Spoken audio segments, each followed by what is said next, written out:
ہے کہ اسلامی تہذیب کے جو بچے کھچے اثرات رہ گئے ہیں ان کا صفایا کر دیا جائے، لیکن اس کا حربہ کیا ہے؟ اللہ اور اس کے رسول کے درمیان تفریق۔ اچھا، یہ تفریق جو ہے بین اللہ والرسل، اس کی ایک تاریخ میں آپ کے سامنے پہلے اجمالاً درج کر دوں۔ آغاز اسلام میں سب سے پہلے اس کا اظہار ہوا ہے، مظاہرہ ہوا ہے یہود کی طرف سے۔ ہم اللہ کو مانتے ہیں، یوم آخر کو مانتے ہیں، ہمیں بھی مسلمان مانو، صاحب ایمان تسلیم کرو۔ یہ جو دوسرا رکوع ہے سورہ بقرہ کا، اس میں اگرچہ منافقین کا تذکرہ بھی ہے، لیکن یہاں اصلاً یہود کا ذکر ہے۔ وَمِنَ النَّاسِ مَن يَقُولُ آمَنَّا بِاللَّهِ وَبِالْيَوْمِ الْآخِرِ وَمَا هُم بِمُؤْمِنِينَ۔ لوگوں میں سے کچھ ایسے بھی ہیں جو کہتے ہیں ہم ایمان رکھتے ہیں اللہ پر بھی، یوم آخر پر بھی، لیکن وہ ہرگز مومن نہیں ہے۔ يخادعون الله والذين آمنوا وما يخدعون إلا أنفسهم وما يشعرون في قلوبهم مرض فزادهم الله مرضا ولهم عذاب أليم بما كانوا يكسبون۔ یہ لوگ جو ہیں کہہ تو رہے ہیں کہ ہم اللہ کو مانتے ہیں، آخرت کو مانتے ہیں، تو ہمیں مانو، صاحب ایمان مانو، مسلمان تسلیم کرو، لیکن وہ ہرگز مومن نہیں ہے۔ وہ دھوکہ دے رہے ہیں اہل ایمان کو اور کوشش کرتے ہیں اللہ کو دھوکہ دینے کی، لیکن یہ کہ انہیں اندازہ نہیں ہے کہ وہ کیا کر رہے ہیں۔ لیکن صاف فرما دیا گیا کہ ان کے لیے عذاب مہین ہے، وَلَهُمْ عَذَابٌ عَلِيمٌ، دردناک عذاب۔ تو یہ یہود کی طرف سے دعوت تھا، اور خاص طور پر جو ابتدائی عہد تھا مدینہ کا، جس میں کہ 16-17 مہینے حضور نے بیت المقدس کی طرف رخ کر کے نماز پڑھی ہے، حضور نے اور صحابہ نے۔ اس وقت خاص طور پر ابھی یہودیوں کے کام کھڑے نہیں ہوئے تھے کہ یہ کوئی نیا دین آ گیا ہے یا یہ کوئی نئی امت کی تاسیس ہو رہی ہے، یہ تو ہمارے ہی قبلے کو کی پیروی کر رہے ہیں۔ اسی سے ہمت پا کر ان کو یہ کہنے کا بھی موقع ہوا کہ ہمیں بھی مانو کہ ہم مسلمان ہیں، مومن ہیں، دیکھو اللہ کو مانتے ہیں، آخرت کو مانتے ہیں، اگر ہم محمد کو نہیں مانتے صلی اللہ علیہ وسلم تو کون سی بڑی بات۔ بہرحال قرآن مجید نے فتویٰ دے دیا کہ یہ کافر ہیں، مومن ہرگز نہیں ہے، دھوکہ دے رہے ہیں۔ ان کے دلوں میں ایک مرض ہے، تکبر ہے۔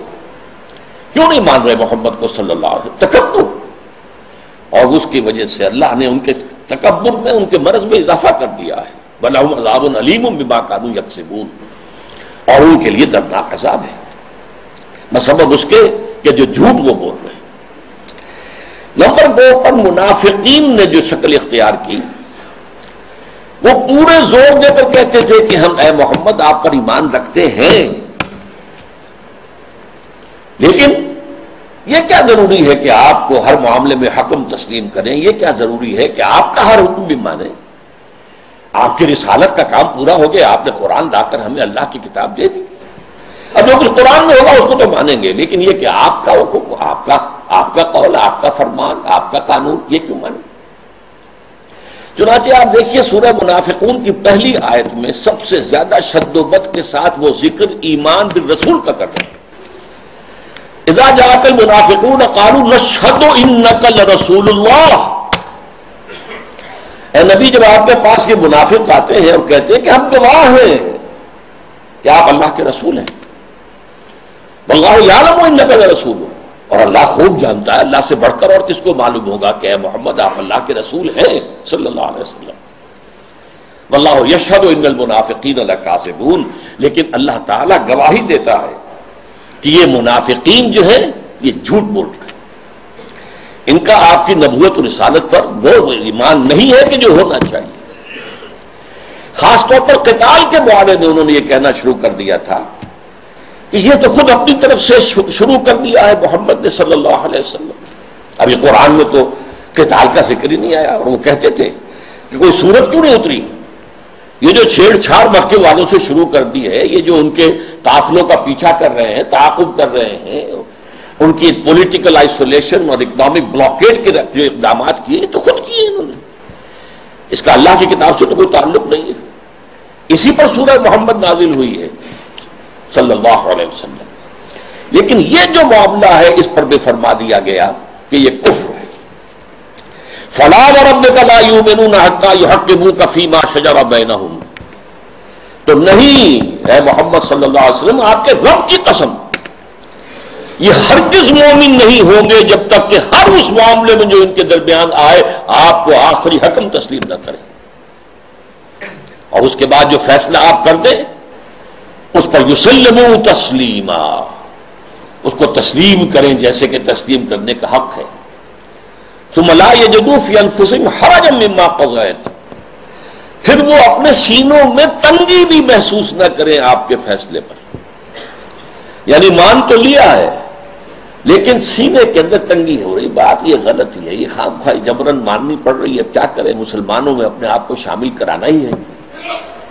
تو فرمایا کہ اگر یہ اپنے سینوں میں بھی تنگی محسوس کریں گے بظاہر اس قول اور آپ کے فیصلے کو تسلیم کرتے ہوئے، تب بھی یہ مومن نہیں۔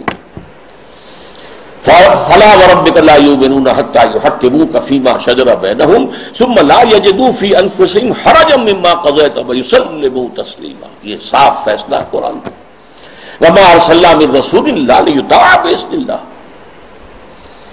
ہم نے تو رسول جب بھی بھیجا، جو بھی بھیجا، وہ تو اسی لیے بھیجا ہے کہ اس کو اللہ کے حکم سے اس کی اطاعت کی جائے۔ اچھا، میں to cut a long story short, اب میں آ رہا ہوں اس دور پر جب کہ امت مسلمہ، امت محمد صلی اللہ علیہ وسلم کی عمر کا 1000 سال گزر گیا، الف اول ختم ہوا، الف ثانی کا آغاز ہوا۔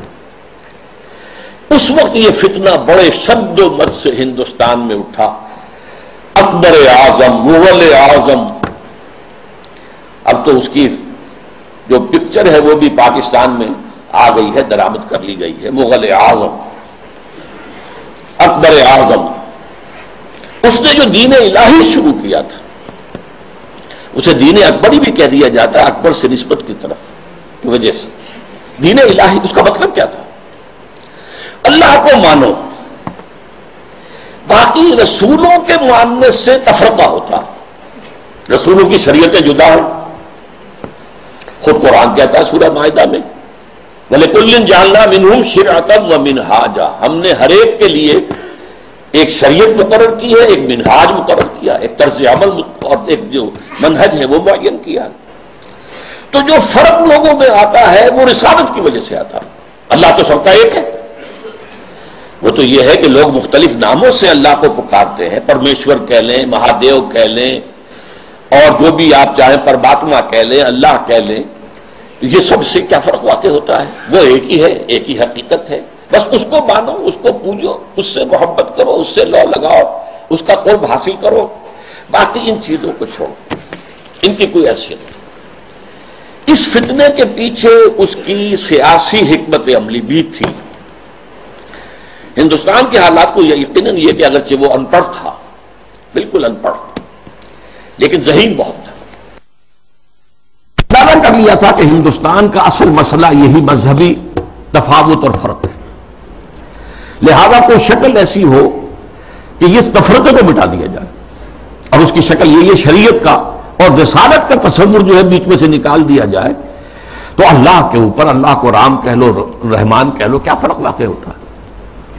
اس سے یہ ہے کہ یکجہتی پیدا ہو جائے گی۔ ہندو عورتوں سے شادی کی، یہاں تک کہ اس کا جانشین جہانگیر سلیم شہزادہ، وہ بھی ایک ہندو اجودھا بائی جو ہے اس کے وطن سے پیدا ہوا، ہندوؤں سے شادیاں کی، کئی جو ہیں اس کی رانیاں تھیں، تلک بھی لگا لیتا تھا، بتوں کو بھی پوجا کر لیتا تھا، ڈنڈوت کر دیتا تھا، ہر رانی کے ہاں موجود ہے بت، وہاں گیا تو وہاں بھی اس نے سجدہ کر دیا یا کم سے کم سر جھکا لیا، ہاتھ جوڑ کے کھڑا ہو گیا۔ یہ سارا فتنہ اس نے شروع کیا تھا ایک پولیٹیکل وزڈم کے تحت، لیکن اس کی ایک تائید ہو رہی تھی، اور وہ تصوف کے جس میں ہمہ اوست اور وحدت الوجود گڑبڑ ہو گئے تھے۔ Pantheism and unity of existence, یہ دو چیزیں علیحدہ ہیں، فرق باریک سا ہے، عوام اس فرق کو سمجھنے سے قاصر ہے۔ یہاں کے تصوف میں یہ دونوں چیزیں گڑبڑ ہو گئی۔ ہمارے یہاں بھی صوفی شاعر نے کہا ہے نا، مسجد مندر ہکڑو نور، یہ سرائے کے علاقے کے بہت بڑے صوفی، مسجد میں اور مندر میں ایک ہی نور ہے، نور تو ایک ہی ہے، رام کہہ لو رحمان کہہ لو، کیا فرق پڑتا ہے؟ آپ کے لاہور میں مزار ہے کس کا؟ مادھو لال حسین، ابھی مادھو لال ہندو نام،